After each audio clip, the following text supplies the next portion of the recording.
Morning, everyone. We'll go ahead and get started with Coach Eilert. Reminder, if you need to ask a question, please use the raise hand feature, and I'll turn it over to Coach, and then we'll take questions. Thanks, Coach. Good morning, everybody. Just want to, got a chance to take a deep breath the last couple of days. Took a day off on Wednesday, required day off. Yesterday we kind of went back to work and mindful of what we went through in terms of our short bench and 3 games in 9 days. So I wanted to make sure I didn't want to get too much contact fatigue. So I did a lot of work, shot work, offensive work, individual offense. We dissected a lot of film and groups, spent a lot of time in recovery and strength and conditioning. So I did a kind of non-typical work day yesterday, but we got a lot out of it without any contact. So looking to turn the page today and starting to prepare for SMU and looking forward to getting out of Morgantown, and I think our guys have been putting a lot of dedication and a lot of work into our program, and the fact that we're going to go to the Sunshine State and compete in a different court is going to be fun for everybody involved in the program. If you have a question, please use the raised hand feature.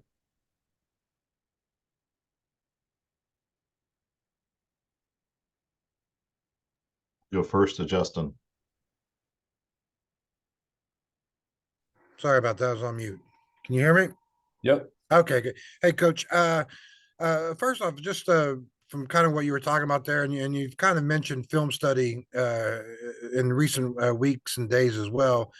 It sounds like because of the situation you guys are in depth-wise, are you leaning more towards film study, maybe? And just like, what are the advantages of spending more time in the film, breaking it down, as opposed to getting out there on the court and physically doing it? Yeah, it's certainly way more beneficial, and some guys certainly it's it depends on the basketball IQ.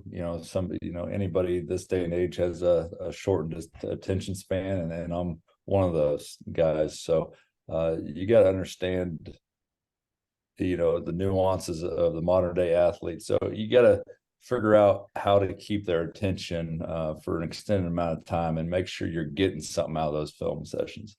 And everybody learns differently. Some guys learn on the floor, guys learn in the film room, some guys learn by written drawing plays up or whatever it may be. But you got to figure out how each guy ticks. And for the most part, our top 6, 7 guys have a fairly high IQ, and we can kind of rely on the film study to get as much done there as we could on the floor. So the fact that we had 6 days between games here is to our benefit, especially with the long or the short bench. So we're trying to be very conscious of not wearing these guys out. And it certainly looks like if you're at practice that you got plenty of guys to work with, but you got to understand which guys can actually go in a game. And then in terms of teaching them through film, is it just strictly your guys' film? Is it film of, upcoming opponents? Are you throwing, maybe plays and stuff from other games, maybe? Right now, yesterday we focused on, we're still working on Jacksonville State. So, we've made a lot of progress and shored up some areas. But as soon as you shore up one area, some area, sheds some light on a different area you need to put some more time into. So for the most part, we executed the game plan, but we always want to go back and review, say, where can we get better? What goals, expectations do we meet? And what ones do we need to start to shore up? Yeah. So we always do that process, and especially with a 6-day turn between games, you can do more of that and get more heavily involved in that. So we certainly didn't want to turn the page too early to SMU, which we will today. But yesterday was a high workload in the film room, high shot volume on the court, limited to no contact on the floor. With groups, and I split everybody up. I like to call it sort of like a pro day type of scenario, to where we're really prioritizing our recovery, prioritizing our skill, and also breaking it up into different groups to where we're more personalized in the film room, and spending that personalized approach to learning. Thank you, Coach. Who has a question, please use the raised hand feature. And we'll go to Greg Carey.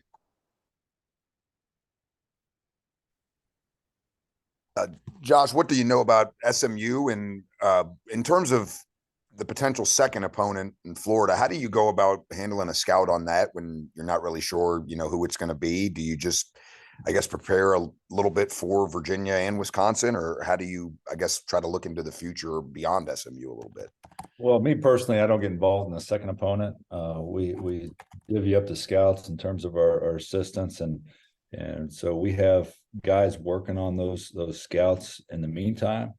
But I don't want to look ahead past SMU at this point, me personally, and I don't want our team looking past them in any way. So we got to figure out what's ahead of us, and that opportunity is taking on a really good SMU team. So by no means do I ever look ahead. We certainly have people in the program that do, but we keep our focus and attention on the game ahead. And right now, today we're going to start doing that on the floor and in the film room with SMU. Let's go to John. Hey, Josh, what can you tell us about Chuck Harris, and what about that backcourt for SMU? Yeah, those guys are. I mean, there's a lot of veteran talent on that team, and they got good size. They're good at very good athletes, and they're really deep. They're really deep. They're playing 10 guys, which the way they play, and they kind of get up in you, and they might turn the pressure up a little more on us, knowing that we're shorthanded, but they are going to pick up full court and try to wreak some havoc on you and wear you down. So it's certainly a concern of mine that they have that depth, and that's the type of style of play they throw at people. So that'll present some challenges for us, and we're going to try to figure out how we navigate those in the coming days. So they get after you. They played a deep rotation. So we're going to have to figure out, what our advantages are. And I continue, like, sitting in our coaching meeting today. That's one thing that we try to look at as well. Not only do they have advantages on us, what are our advantages, and how do we exploit those advantages? One other thing here with Harris and Phillips, is there any concern what they can do with what happened to you with Xander Rice a couple weeks ago? Is there any issue there? Yeah, I mean, he shoots. He's 8 for 18 from three. Yeah. He's shooting it fairly well. Phelps hasn't proven that he's as good a shooter, but coach's son Lanier, when I hear coach's son, that kind of turns my ears up again after that Monmouth game. So but he's shooting it really well as well. So they got some guys that can fill it up, and certainly I think it's not gonna be no secret that we're gonna have to use some other defensive tactics like we have in the past to try to save our legs. So we're going to use the utilities we have at our disposal, and try to take advantage of everything that we can take advantage of. We certainly have some advantages that they do not. So we'll try to exploit those as well. Let's go to Hertz.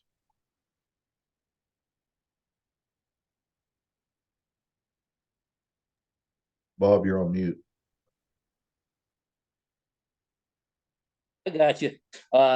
You mentioned a day or so. You mentioned a few minutes ago, anyway, about today's athlete and working with them. You've got coaches, assistant coaches who a day ago or 2 days ago were, today's athletes. How much, in particular, you talked about Kobe's improvement. How much has Jordan had to do with that?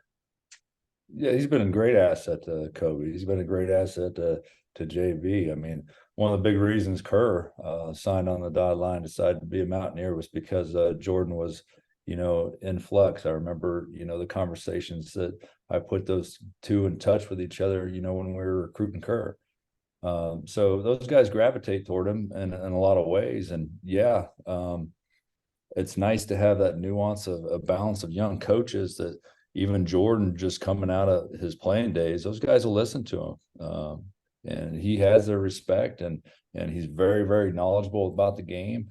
So yeah, Kobe's been relying on his guidance. But Kobe in a lot of ways is been a little bit of a, I don't want to say secret weapon, but once he starts getting that confidence and that aggression, he's a different player.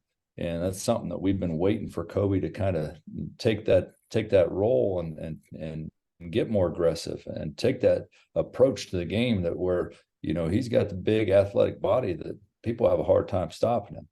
And so back to your question in terms of Jordan's influence with those point guards, I mean, it's been huge. It's nice to have that. And they'll listen to him and they respect him, and he's got a high IQ for the game. Thanks. Let's go back to Justin. Hey, Coach, I was actually going to ask a question about Jordan too, in the sense that he's kind of in a very unique situation. Like Bob said, he just was just a player, a number of months ago. But what I wanted to ask about was, you're a guy who definitely paid your dues to get to where you are, coming up through all the different steps. Jordan is a guy who went from player straight to assistant coach. So it's really two unique situations there, isn't it? And I'm just wondering if that's something that you guys have talked about. Oh, we've had lots of conversations about that. And I remember being, right into the business, early years. Everybody kind of kept you down. It's like, you don't have the experience to be an assistant. Well, how am I going to get experience? Somebody's got to, believe in me. And so I always got that mantra, you don't have time on the road recruiting. Well, I mean, until somebody gives you that opportunity, then and gives you that belief, then you're not going to get that opportunity. Yeah. So what I did with Jordan, I believed in Jordan, and he's a high character guy. He's knowledgeable. He's energetic. He's got all the qualities to be an incredible assistant coach, not only on the floor each and every day, in the mentor role and the coaching role, but also on the road recruiting, because he's such a personal guy and a great guy to get to know, and he has a high IQ for the game. So yeah, I mean, I looked at it like I wish I would have had the opportunity, or somebody gave me the opportunity to put me in that role when I was that age. And he's got all the characteristics of a great assistant coach, and I think he'll be a head coach, in the coming years. So he's got all those characteristics, and I have a high belief in him. So I was more than happy to give him the opportunity. Let's go to Mike. Hey, Josh, how are you? Good. How are you? Doing great, thank you. I have two for you. First on the just kind of the film things and supplementing physical practice. You've mentioned before that you kind of like the analytics, and you have Tyler there. Not just using that, but in your time in the program, I'm just wondering if you had thrown analytical things at guys your first or second year with the program, and what the difference is in the reception now. I'd imagine they're much more aware of it, and maybe they actually speak the language a lot easier. How much has that evolved in just whether or not it's even a reasonable tool, where maybe it wouldn't have been before? It's certainly a tool in terms of getting your point across to players. I mean, they got to understand it, and it's so prevalent in today's game. You see it every day, even on TV broadcasts, all the analytics. So I use it probably, way more than my predecessor did for a lot of different reasons. But it's a great tool. It's a great tool to figure out where your advantages are, where your disadvantages are. And over the years, that's the programs have just become the data out there is so prevalent. And we subscribe to 3-4 different analytical programs that we use on a daily basis. And the data is it's almost like you don't have enough time to digest it all.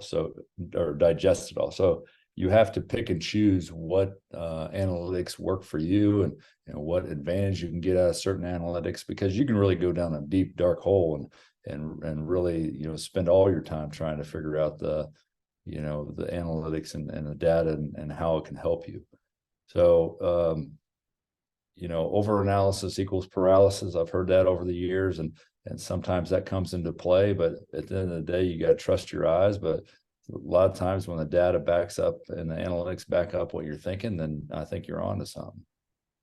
And then secondly, this is kind of like just getting to know you stuff as a coach, and it's more curiosity than anything else. But I just noticed that I think all 3 games you've had a chance to call a timeout at the end of the first half, right? That use it or lose it. It didn't, and let guys play through it. And that might just be part of the growing process you're trying to force upon them. But also you called a couple like right in the middle of the first half where sometimes guys don't do that and they want to keep that timeout for as long as they can. I don't know if that's a style of yours or if that's just, me being way too observant. I'm sorry. Sorry to interrupt. I think it's more seeing the fatigue with our guys. And I noticed that and tried to get to, you never know when the next dead ball is coming. And I know that if that timeout is called, I'm going to a media and getting a extended break. And when I start reading our guys and the fatigue and you can, a turnover can turn into a couple quick buckets and you can't get a dead ball. And so when I see that in our guys, I'm quick to call a timeout midway through the first half so we can make sure we're rested and don't start making bad decisions. Okay. And then you don't have one for that use it or lose it, dude. Yeah. And I don't know, I probably need to go back to data and analytics to see how that's worked out for me in the past. I haven't really digested too much of that with only 3 games under my belt. But a lot of times when you call a timeout late, most coaches are going to throw a wrinkle at you and try to figure out how to blow up your action. So it can work both ways for you. I mean, if you draw something up real good and they don't change your defense and you can get a good shot out of it, that means everybody's executing. But you can also have the advantage going into that the last minute of the game by not giving the other coach an opportunity to change things up, and you can, if the momentum's going your way, why not keep it going your way? Great, thanks. Let's go to Kevin. Hey, Coach, I know you personally doesn't sound like you're diving into Wisconsin or Virginia at all, but I believe those 2 teams have a lot of shared history and they've won games in the past in the 50s or even the 40s. How do you feel like you guys play in those grittier, lower scoring games when possessions are key? I feel a little bit better about those games than I would a high intensity game to where we're up and down. We're playing basically 6 guys. Pat and Jeremiah are giving us some spot minutes here and there, but we're for the most part playing 6 guys. So any game that's slowed down at this point is probably going to fall more into our hands than an up and down battle and a full court pressure situation. So I'm certainly glad the first one is SMU, and they're the ones that are going to get after us, and hopefully we're well rested and ready and prepared to attack their pressure.